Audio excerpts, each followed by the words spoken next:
Some homes are legendary because of their scandalous history. In fact, one of the most iconic homes that you've probably already heard of was the inspiration for the movie Up. Famously, the owner, Edith Macefield, refused to sell to a huge developer who ended up constructing a building around her home.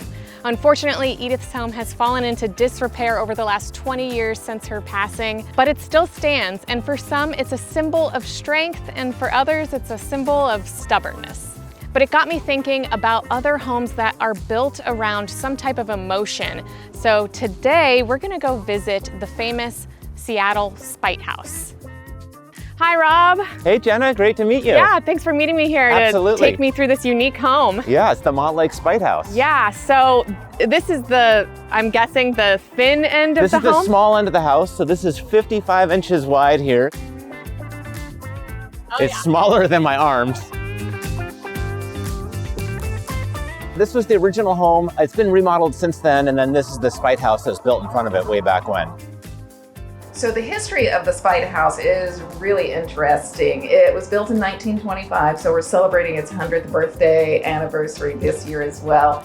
And it is just a gem in Montlake. Apparently, it was a divorce settlement, not actually pleasing to the woman. The house to the right of the Spite House was the original property owner, and they got a divorce, and the judge gave the front lot to the wife, and she was like, what am I gonna do with that? That's not large enough to build a house on, you know? And she did, though. She built a house out of spite, and it did block the view of her husband's house, and that's why I got the name of the Spite House. Yeah, back 100 years ago, the house next door to the east was a single-story house, much smaller, so this was dwarfing that house. And on the outside, rather than all the traffic we have today, it was the trolley, and so that was blocking the view of the trolley. All right, well, I can't wait to see the inside. Let's check it out. All right, let's go in.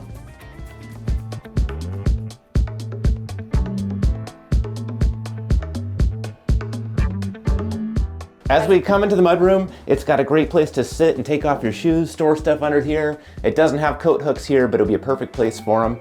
And it's about the same size as a mudroom in a normal house. It's not any smaller. It's amazing that they're able to fit a mudroom into this tiny house, basically. So yeah, I mean, pretty good design, especially for 100 years ago. Absolutely. Right? Then it opens right in the kitchen. There used to be a door here, but that would be really convoluted to use. Right. And then in the kitchen, kind of the surprising thing here is it's got full-size appliances. The full-size stove, yeah, it opens all the way. Wow. So you could easily cook, do all your prep work. Okay. And then when you're done, you got a full-size dishwasher that also opens all the way right next to the sink. So it's easy cleaning. This is like a tiny house kitchen. And I mean, I'm definitely used to tiny houses. It is, but a lot of those tiny houses have those small appliances, and these are all full-size. That's right. Cool. And the fridge, it's full-size, it's almost too big, but it's nice to be able to fit all the stuff. But because the house is open, you know, getting wider with a triangle, it makes the kitchen very functional. Yeah, and why is it built like a triangle, would you say? Well, it's the shape of the lot. So it's a triangle-shaped lot, and so they built the house like this. And there's setbacks, right? Yeah, I mean, there's setbacks today. This was built 100 years ago, so who knows? The building code was a little more loosey-goosey back then. What's the square footage of the top, would you say? So the total is 860, and it's 430 on each floor. Oh, okay. But it lives way bigger than it sounds. Yeah. And especially, I think part of it is it feels small as you come in and then fans out. And so it just has this diverging feeling. It's interesting they have, like, this is actually the great room up here with a big front door. So most people would actually be entering in the more, you know, wide portion of the house, right? Yeah, and it's cool. It's actually a arched door. You could see over time the little cracks and how they put it together. But this is the original door from when it was built. 1925, right? 1925, so we're celebrating 100 years this year. That's amazing. What else do you think is original? Like, are these floors original? These floors are definitely original. So these are top nail oak floors, which is really common in this vintage house in Seattle. And then what's a little less common is that it's top nail oak into the bedroom. Typically bedrooms and kitchens have fir floors, and there's fir over here. Oh, okay. So it's a softer wood. And then this living room, I mean, this dining room table is set for 4 right now, but you could easily fit 6 at this table. Yeah. Pull it out, you probably fit 8 people in this tiny space and still have Plenty you know, big couch and TV setup. Yeah, I would think finding furniture for this place would be difficult because of the angles. Yeah, exactly. And probably even hanging things on the walls might be difficult. But one thing I like is this pass-through. Do you think they would have done that in the 1920s, or do you think this is something that was happening later? Because I know in the 20s, you know, they liked their small compartmentalized rooms for heating. There's no central heat, it's just individual electric units in the house right now. Right, and there would be probably no insulation in the walls unless somebody blew it in later, right? Yeah, exactly. And it's single pane windows, so you've got, between the walls and the windows, you've got a little bit of noise that comes in here. Right, but Seattle's pretty temperate, so it's not too bad as far as like heating and cooling. Oh no, not at all, not at all. All right, well, let's see the last part of the upstairs, So finally we've got the bedroom, which this is the widest part of the house at 15 feet wide. 15 whole feet for a bedroom. And then this is a good sized bedroom for Actually, Seattle. it really is, This is a queen size bed, and then the end tables are actually full size dressers, so you could easily fit a king and nice size end tables in here if you wanted. Yeah, and they have a closet, good-sized closet and an ensuite. Ensuite bathroom. Wow. So it's got the full tub and sink, and then the toilet's tucked around the corner there. Yeah. Interesting angles for a tiler. I'm sure this was a tiler's nightmare to do that floor, but wow, they did a good job with it. And this area of Seattle, can you kind of tell me a little bit about it? Like it's a nice area. Yeah, this is Montlake. This is the cheapest house on the market in Montlake right now. There was one for sale just a little bit more than this that was sliding into a hill. Otherwise, all the homes are quite expensive. Just released, the median home price in Seattle right now is $1 million. And homes in Montlake are typically closer to $2 million.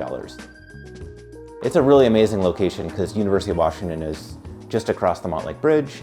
Capitol Hill is just up the way here, and you got super easy freeway access to both I-5 and over to the east side. Right, and my viewers aren't all from Seattle, so obviously Seattle is like its own real estate, you know, and you being in real estate can kind of share that. Like, homes are expensive here. Yep. So even this house was what, for sale for? $800,000. 800, and obviously it's a small house, it's old house, but that's actually affordable here, isn't it? It is one of the less expensive homes in Seattle. Yeah, I know. Calling it affordable is difficult. Yeah, exactly. As we'll see in a minute, the downstairs is not connected from the inside, and so you could easily rent that out if you wanted to offset your mortgage. Right, so the downstairs could be an Airbnb or a small business or something. Airbnb, small business, or even long-term rental with University of Washington down the way. It would be perfect for a student or traveling nurse or something like that. But you wouldn't want to share it with someone who you might have, you know, some spite against, because dividing this out again, a little too difficult, I think.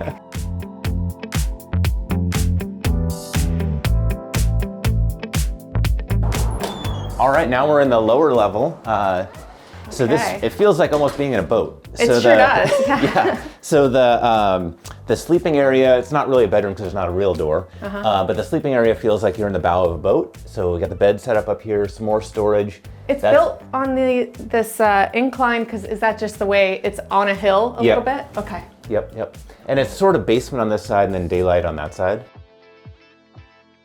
So how tall is this area, would you say? So this is about 6'4" in here. And then behind there is storage, which is underneath that mudroom we came into. Okay, yeah. So this is sort of bedroom area, and then we got the step down, and then living area. So this is sort of below the living area from upstairs, a little bit smaller setup, but still a decent size. No kitchen down here. You could put one in though, You could put a little kitchenette, or what they have set up as they use this as a studio is just a little coffee station. Yeah. So kind of more hotel-like. Yeah. But there is a full washer and dryer. Hey. Lots of storage, and then a second bathroom over here. Okay. This one's got a shower instead of a tub. And still angled. Still angled. Everything's angled. Everything. Yeah. So these doors, that's really interesting. Tell me about what that so is. these are the original carriage doors. So this was originally the carriage house garage. Right. So things were a lot different 100 years ago. Exactly. So they could have had a carriage parked in here. They could have had a Model T parked in here. And then ultimately, when it got renovated down here, they made it living space. Maybe this part was not living space and that was. Right. We don't know for sure. Yeah. But these are the original doors. They got refinished, and you can exit this way as well. They open all the way up. Awesome. And then you can see the widest part of the house at 15 feet. Yeah, let's see. Let's use our bodies to measure again, just like you did on the other end. Yeah. Okay. So we can put our arms out. and we can almost get to the end. So Almost the other end. I'm a feet. little short, so that makes sense. Okay, well, thank you so much for giving me a tour. Thanks for coming over. I appreciate it. So Yeah. it's really fun to see a house that has so much history in Seattle. Yeah. You know, this is the house that probably all the neighbors talk about all the time. Yeah, it is an iconic house. Yeah. And as Susan will tell you, she lives in the neighborhood, so she has the good stories there. Actually, the neighbors in Montlake really enjoy having this home here. We walk by it to the coffee shops, to the library, to the bike shop, to UW, and they're like, oh yeah, that's the Spite House. Ever since I've lived here, I've pointed it out to everyone, like, oh, there's the Montlake Spite House. So we hold it as a gem in the area, and anybody that owns the Spite House, we kind of consider them a steward for the home. So what will happen to the Montlake Spite House? Well, there's a development edging in just 1 block away, so it could be that the new owner will receive an offer to sell pretty soon. But on the other hand, they might go the up house route and refuse. After all, the home is already proven to have quite a backbone when it comes to standing up to bullies. So what would you do if you were approached by a development to buy out your house and level it? Would you take the cash out, or would you make them build their walls around you? Let me know in the comments.